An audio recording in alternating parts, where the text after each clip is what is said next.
I had a parent that reached out and said had a struggling young player, youth player, and the player was struggling in games, wasn't scoring, wasn't doing other things at a high level, maybe playing hard, running up and down, somewhat playing defense. And the parent said they struggle with confidence. The player struggles offensively to do things the parent thinks they can do. I got the opportunity to work with this kid. So when I met the kid, I realized he was lacking skills in several areas. It had nothing to do with confidence. It had everything to do with not being developed. He didn't have the skills to be proficient in the game, especially when we're talking about this way, we're talking about the offensive side. So this story is what brings me to today's episode. Youth player development in America is broken. Let's get into it. It's time to attack.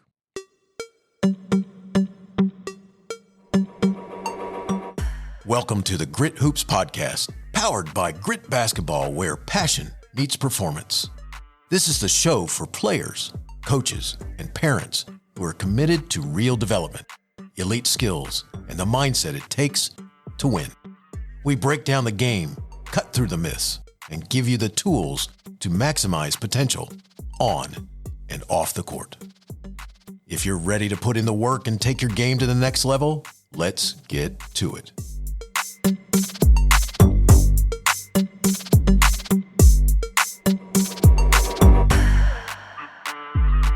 Welcome to the Grit Hoops Podcast. If you're a returning listener, welcome back. If you're a first-time listener, glad you're here. Today, I'm here to talk about methods and development paths of youth basketball. As I said in the opener, I truly believe our whole system is broken. And I truly believe it's broken because we don't focus on the right things. To start off, many people blame AAU. They say AAU is the reason youth basketball is not good. But what if I told you AAU is not the problem? The problem goes a lot deeper. In most cases, the problem, youth sports in America is broken. The focus on gameplay and game results with our young players is a trap. Yet there are many of us that focus on development and use the games as a learning/growing experience. And we do it in a way where our young athletes grow and get better. But these are a very selective group of people. Usually, they were very high-level players themselves. They played collegiate, maybe professional basketball. They are in the coaching world and understand the importance of skill development, so they train their kids or they have trainers work with their kids. So the people that focus on development are usually a very selective group of people. When thinking about the majority, the mom and dad that just has a kid that likes the sport, they usually look for a local rec, a local travel team.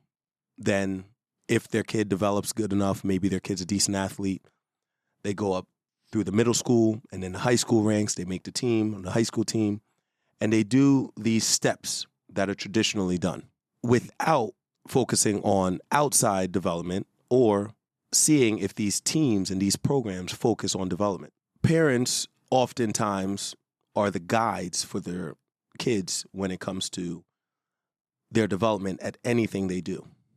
So the responsibility, number one, comes to the parent to seek outside opportunities to get better or to make sure that the programs that they're in are focusing on development and getting them better. My hope is that one day, all programs, whether it's middle school, high school, youth development, travel teams, rec teams, focus on development over focusing on gameplay and game results.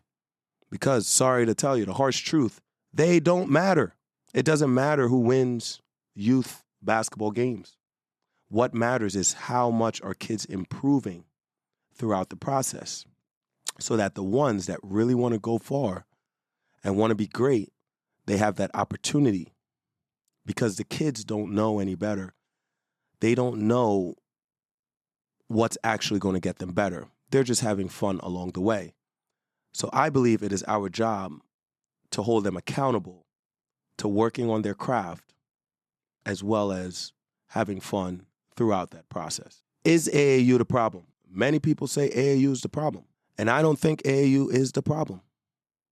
Why? Because AAU job is for exposure. There are some great AAU coaches. There are some great AAU programs. How could we lump a statement like that and put all AAU programs into them being a problem? It makes no sense. I think we need to wipe that away. It's about how we develop kids. It's the philosophy of developing kids. And the core philosophy is a lack of focus on development. Yes, AAU is a business at the youth levels, and it's not needed at the younger levels. It is more needed for its purpose, which is college recruitment, getting in front of college coaches, and showcasing college-ready players. The problem is a lot of players are not college-ready players, and they're trying to do AAU circuits to be exposed in front of college coaches. And all they're exposing is a bunch of nothingness. They're not college-level players. What if I told you the system was flawed in all categories? Like I said, including rec, travel, high school, local clubs. I have been fortunate enough to coach on every level. I've helped develop several professional level players over the years, boys and girls. And the one common trait is their dedication to working on their skills and their craft. It's not their size, their athleticism. They're all different. Does it help to be big and strong and athletic? Absolutely. But the one common trait that is consistent amongst all these successful players that we've been fortunate enough to train at Grit is that they have a passion, a discipline, and a consistent work ethic towards getting better. One last point to add about AAU before moving on to some solutions is that AAU is a necessary product for recruitment and to get college coaches the opportunity to see a lot of kids. So I actually think it plays a very strong purpose in the landscape of basketball recruitment. And I truly believe most AAU coaches want to help their kids get better, but they see them maybe once or twice a week. I actually think high school needs to focus more on development. They see their kids approximately 6 days a week. They might have 2 games a week eventually once the season gets rolling. So they still have 4 to 5 days, 4 days to work on development and help their kids get better. I think youth basketball should focus heavily on development. They may have 3 practices a week, games on weekends. I think we need to focus more on development in youth basketball. All these entities, and like what we do at Grit, we'll give you a curriculum to help kids get better. But what we need is a heavy focus on development within all these levels to help our kids make the next steps. I spent this segment telling you what I believe is wrong and what I believe is broken. After this quick break, I will use segment 2 to share my thoughts on solutions and what you as a parent, coach, and or player can do to help guide your development in a direction for you to be as great as you can. Want to take your layup game to an elite level? The Grit Elite Finisher course is the fastest way to become a consistent finisher with both hands and master contested layups. This step-by-step program gives you lifetime access to high-level training and downloadable resources designed to get results fast. Whether you're a beginner or experienced player, you'll go from struggling to finishing with confidence in weeks. Don't just take my word for it. Players like Tucker Richardson, Nicole Johnson, and Mia Yanagasio have all seen incredible improvements after training with Grit. For just $2.99, you'll get everything you need to master your finishing game. Ready to level up? Sign up for the Grit Elite Finisher course today. Use promo code PODCAST to save 10% at checkout. And now, back to the episode. Time for segment 2, solutions. Number 1, we need to get to the point where all of these entities, including high school, including travel, have a foundational curriculum approach towards developing ball handling, shooting, finishing, game reads, all these concepts that make a player into a higher level player. I think we should focus on core skills. Then that should transition into small-sided games. Then that transitions into larger games, maybe 3-on-3s, 4-on-4s, then live play. Right now, we have 3rd, 4th, 5th graders running around, boys and girls that have no skills at basketball playing in games. To me, that makes no sense. And parents, hopefully, as being the guides, you figure this out. Maybe the light bulb goes off when you hear this podcast and you hear this episode, because you're the main guide. Hopefully the light bulb goes off for some coaches and we start focusing on that development aspect. So I think the first step is becoming a good, strong, competent player. So before we sign up for any team, rec, travel, AAU, middle school, high school, you have to develop as a player. As long as we continue to focus on gameplay and believe this myth that games are where we get better and grow, we're going to fail with how we lead our kids. And there's a lot of them that want to be successful within the game. We're going to fail them, and as you see, we're not going to continue to produce the best basketball players in college, in the world, and it's something that it's going to be inevitable until we focus on the development of our young players. So focusing on development is the first step. So parents, find a local trainer, someone that your kid connects with and that challenges your kid, not just the one that your kid likes or that they just go and they have fun with. Someone that challenges them and teaches them competent skills all around. Next point, don't focus on positions and game schemes because they limit players' development. I truly believe players that are put into positions at a very young age are limited by the skill set that position requires. We should teach kids all to shoot, dribble, do step-throughs, turnaround fadeaways, do dribble between the legs, behind the back. All skills should be taught. Skills should not be limited to a position. Traditionally, we do bigs and guard splits in most practices. I think we should get rid of that. Why can't guards work on step-throughs and different turnarounds? Like Brunson, who's a point guard in the NBA, he does step-throughs, he does turnarounds. There's many pros that are guards that do turnarounds and fades and all types of post footwork. It can be essential for a guard. There are many bigs that shoot threes now. In the past, this was not being taught to bigs. So we need to evolve with that time. We need to start teaching our young players to have all skills, and that skills are not about their specific position. Because once we do that, we limit their growth, their idea of themselves, and what they're capable of doing on the court. And ultimately, that's going to limit how far they go in basketball. Lastly, finding a program and philosophy that fits you and your specific needs. I have parents that often talk to me about trying to get their kid at the highest level program or the highest level school, and that may not suit you at this time. You may be a developing player that needs to go at a mid-level or low-level program until you turn yourself into a higher level player. So finding something that suits you and your current skill level is very important. If you have a lower level talented player, parents and or coaches that might be guiding kids to certain schools and opportunities, you're going to do the kid a disservice if you put them in a situation that their skills are not capable of handling.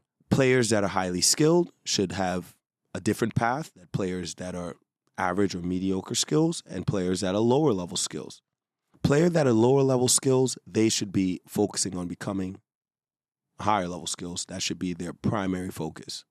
The funny thing is, the players that are highly skilled are usually the ones that are putting in the most work to become more skilled. So they stay ahead of everyone else. So if we could shift this to the majority and try to help the majority of kids who are lower or mid-level skills to focus more on their overall skill work rather than the results and just playing with better kids, they will have better results. So it's not so much about who you play with and the exposure. Exposure does matter when you have something to expose. But if you're not talented, you're exposing that you're not talented. You need to build your talent level so that the system or the team and the coach and those things are the right fit for you. There's no one fit for everyone. I actually think there's a lot of benefit. And I heard Gilbert Arenas mention this in his podcast, what he does with his son. There's a lot of benefit to a player playing in different settings. So one setting, you might be the best player and you have to carry the team. Another setting, you might have other good players around you. You're playing at a faster pace. You're required to defend differently because you have people that are attacking you that can dribble and shoot and do step backs, and it just requires way more focus defensively. So there's pros and cons to playing in different environments. So make sure you're exposing your child and or player to these things. How can we simulate this as coaches? We can do, obviously, a lot of skill work in practice. I believe 80% of your practices should be skill work at the youth level. When kids start raising up to higher levels, it should be between 60 to 80%, depending on the time of season. Now, if we focus heavily on skills, then we can get into one-on-ones, small-sided games, 3-on-3s, eventually 4-on-4s. You put the best players together sometimes. You separate the best players. Sometimes you don't have the best player participate at all. Somebody else has to step up. And you change these dynamics to require different mentalities and different levels of confidence or to expose certain things within these environments. Everything is about training, whether it's games, whether it's practices, whether it's a training session. It's all training. It's all about helping kids get better. And I believe if we take this approach, you will win a lot of games along the way. Yes, there's a hack to all of this, and the hack is recruiting. Obviously, if you recruit the best players, you're going to be a successful team. Then you're not relying on development. You're just getting players that are already developed. So yes, we all can take this approach, and we can try to recruit in the best players and be successful that way. And there's nothing wrong with being a great recruiter. That is a skill. But we're not always going to be fortunate enough to just recruit the best talent. And I still believe we have a responsibility to help the kids that are highly recruitable, highly recruited kids. We have a responsibility to help those kids get better as well. So just because they're more talented and we have 4 of them or 3 of them and we're going to win every game because they're more talented, doesn't matter really what we run, we're just more talented than everyone else, we still have a responsibility to help those kids get better. So I still think skill development plays a strong role even in that situation. So hopefully I can open your eyes to focusing more on development. Parents, hopefully I can open your eyes to not getting so obsessed with your kids in games and the result that they have in games, and shift your mind to more of a developmental approach. I believe basketball is one of the only sports that we do this. If we think of a lot of other sports or activities that kids do, we do not throw them right into performances or gameplay.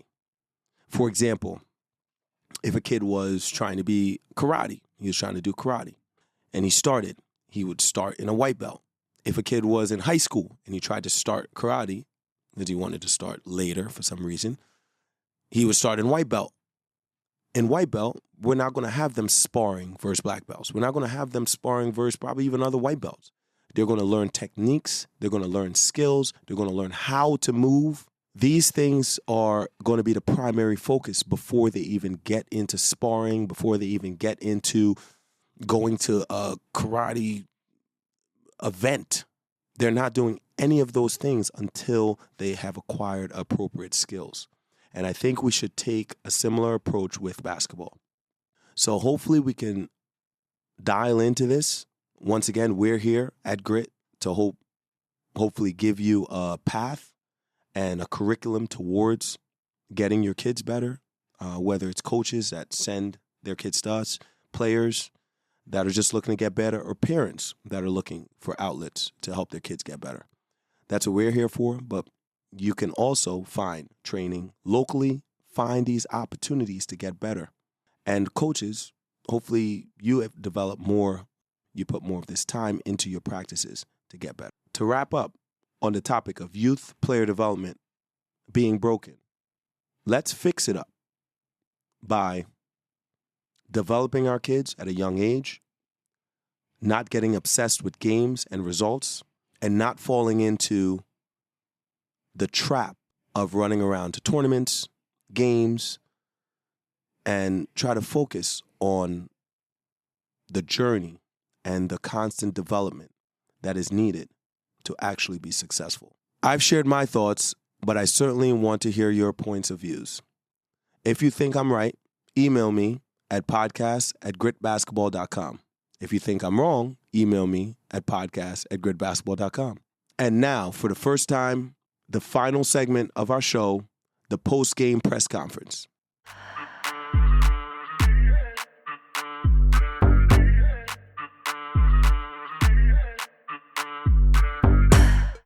In this segment, we will address your feedback, emails, and questions. First question from Rich. Thanks for sending in a message, Rich. Love the first episode. I have been a part of coaching my son's team in recent years. He's a 10-year-old, and I want to know, what advice do you have for the coach who feels pressure from parents to give equal playing time to all players? Rich, this is a tough one. A lot of coaches are faced with this. Number one issue that coaches get is probably playing time. Parents, what I would say to you before I even answer Rich is equal playing time probably should occur at the very, very youth levels because it's really about development if it's like a developmental level. But after a certain point, Rich, I think the better players should play more than the players that don't practice and that are not as good. That is actually what's fair. Should you find opportunities for other kids? Yes. Depending on the level that you're coaching, like you said, they're 10-year-olds. I think we should try to find opportunities for every kid to get in and contribute.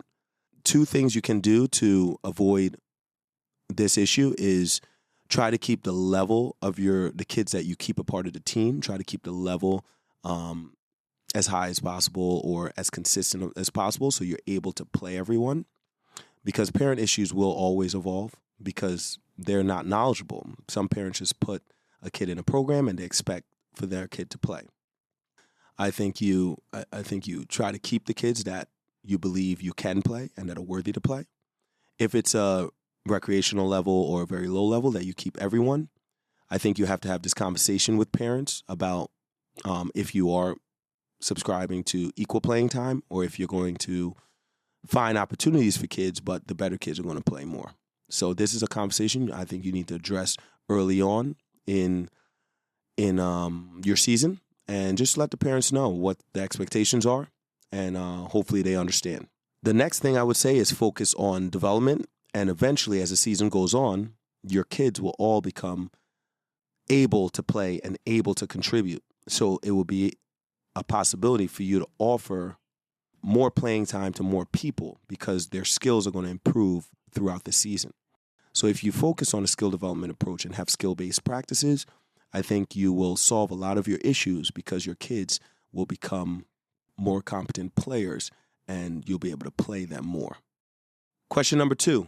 Coach Carey, really enjoyed the first episode of the podcast. Here's a question if you have the time. How do you balance giving players freedom to make decisions while still ensuring they execute the game plan? This question is from James. James, great question. Number one, what is the game plan?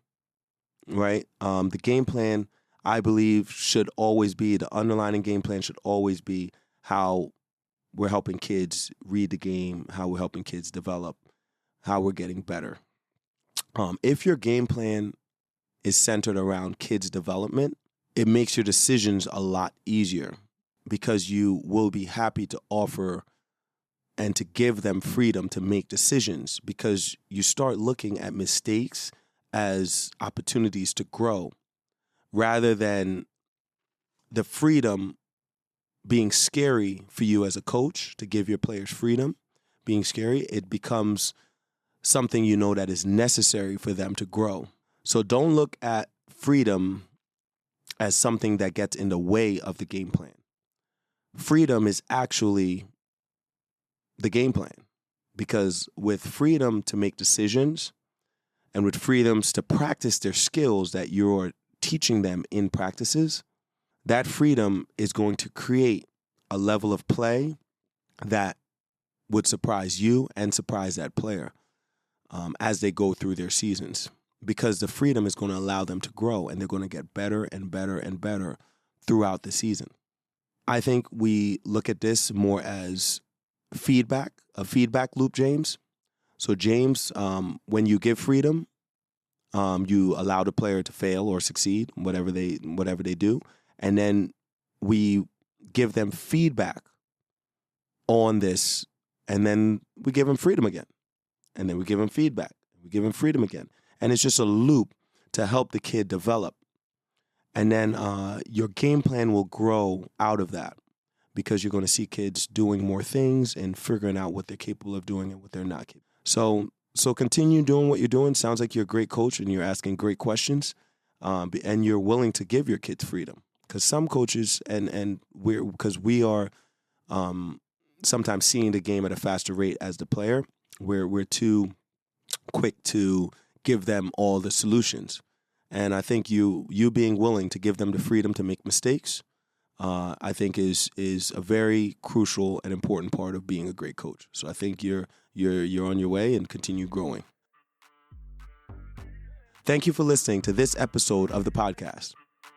If you got value from today's episode, share it with someone who will get value.